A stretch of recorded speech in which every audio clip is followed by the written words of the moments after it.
Today, I want to talk about how we complain so much about things that are going on in the world, and the root cause of why that is really interesting.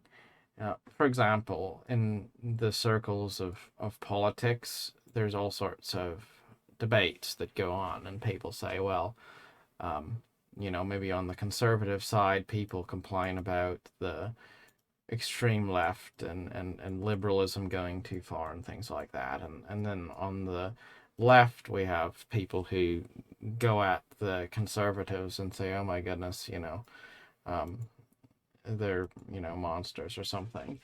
And the truth is that both sides are right to some degree and also absolutely ridiculous and off the rails when they go too far and they start to want to play God in other people's lives and want to find fault and point fingers and look for blame and problems. Um, but that's not really what we're talking about today. We're not talking about the issues. We're talking about the reason why there's so much frustration in many communities about things going on in the world, why people are so enraged, so furious about things one way or the other, so determined to make a point or oppose people who they disagree with. The reason is really obvious, and it's that life is really, really good right now.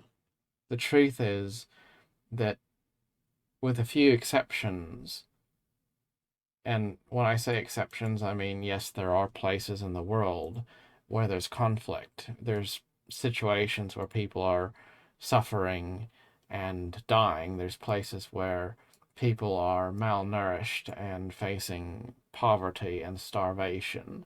There are places where war is happening, where people are dying, and I don't want to undermine those things or downplay them because the truth is that there is suffering in the world.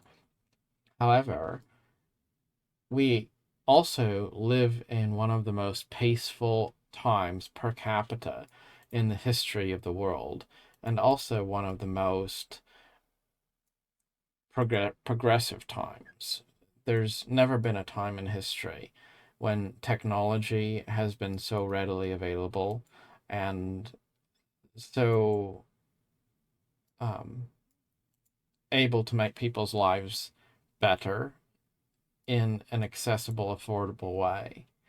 There's never been a time when there's been this much relative peace. And I'm not talking about just the last 5 years or 10 years or something. I'm saying probably the last half of a century.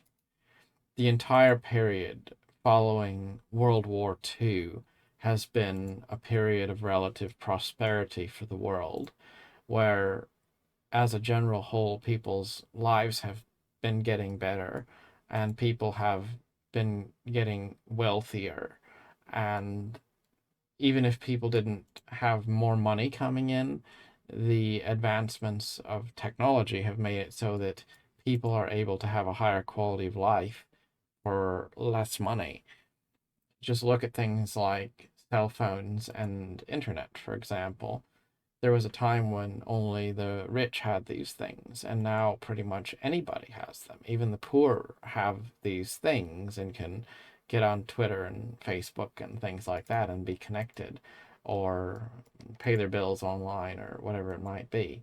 So we have a lot of amazing things that have transformed the world. Just think about what it was like in the 1800s if you wanted to make a cup of coffee. And now, if you want to make a cup of coffee, you can just go to the store and pay $5 or $6 for a whole um, round of coffee. And you can get a $5 or $10 coffee machine that'll probably make you a good pot of coffee every day and last for half a decade or something. Like we live in a age of miracles. We also live in a time where, as a whole, people have more liberty, they have more representation, they have more rights than at any point in history. Not to say that there haven't been times in history which were subjectively better in some ways. Like I'm a big fan, for example, of the style of ancient Rome. And ancient Rome and Greece and Egypt made enormous contributions to culture and to religion and philosophy and society. But they also had a lot of blight that made them less than ideal. They did a lot of things that were cruel and barbaric. And as much as I love the architecture of ancient Rome, I am not a fan of the idea of having public crucifixions or putting minority religious people into Colosseum fights to be um, killed by lions or something. And so we can look in history and we see through rose shaded glasses that there were good things in the past, but we also sometimes are too hard on the present because we're surrounded by blessings today. And the reason why people are so frustrated most of the time is not because life is so very, very bad. It's because life's actually very, very good. And when things are really good, it's easy to complain. And if you want an example of this, look at a child, a teenager maybe, that lives in a home that is well managed, where there's plenty of money to go around, there's plenty of food to go around, everything's good, then you're going to have the snobby teenager that says, why don't you give me more of an allowance? Why don't you pay my cell phone bill? Why don't you get me a car to drive? Like I remember this thing I seen where the kid was mad because um, the parents bought this car for their kid, and the kid is mad because the car isn't nice enough. Like they felt entitled that their parents should buy them a really fancy car at 16. Like they're not even happy. They're mad because they got a car for free just because it wasn't as nice as they wanted it to be. And that's kind of how we are in society. We've gotten to where life is pretty good. You go to work, you work for a while, and then you can come home and you can play a video game. And you can walk around a neighborhood where you don't fear for your life. And there's so many things we have going for us. But then we go out to, Facebook and Reddit and whatever's going on, wherever you go to discover your drama.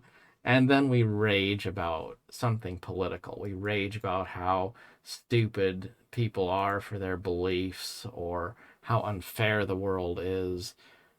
And we do this because we have the liberty that's granted by relative peace and prosperity. That doesn't mean that we shouldn't take positions on things that we think are relevant. But we need to be objective and pragmatic as we look at the problems of the world. It's kind of like if I was going to nitpick a video game and I was going to say, well, here's what I think is good or bad about, an MMO or something. Well, that's fine. That's great. I can do that. I have the right to do that. But by the same measure, I also should take a pause and acknowledge that video games are far ahead of where they were in the mid 90s.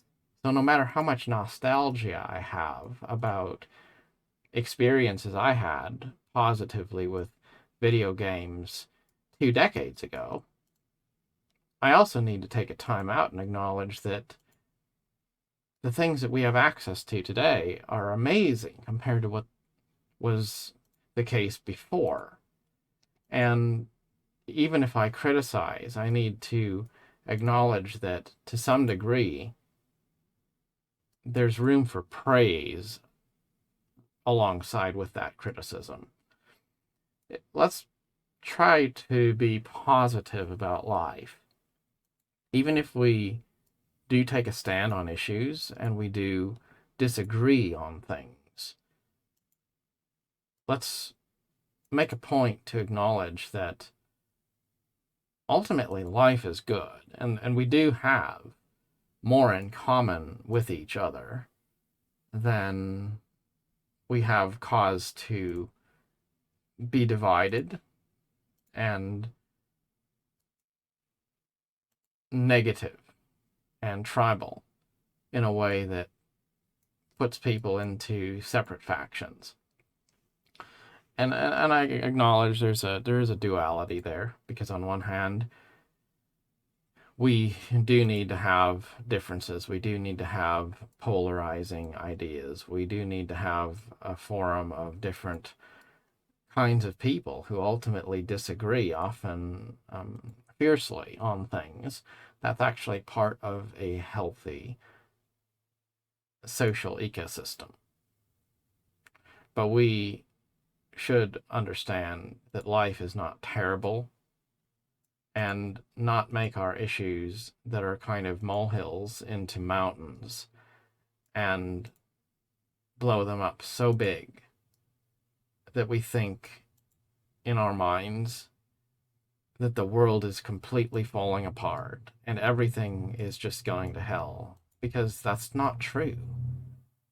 No matter how much you think that there's problems in the world, we live in a time of unprecedented blessings. I think it's important sometimes to take a pause and just remember that. Till next time, thank you and goodbye.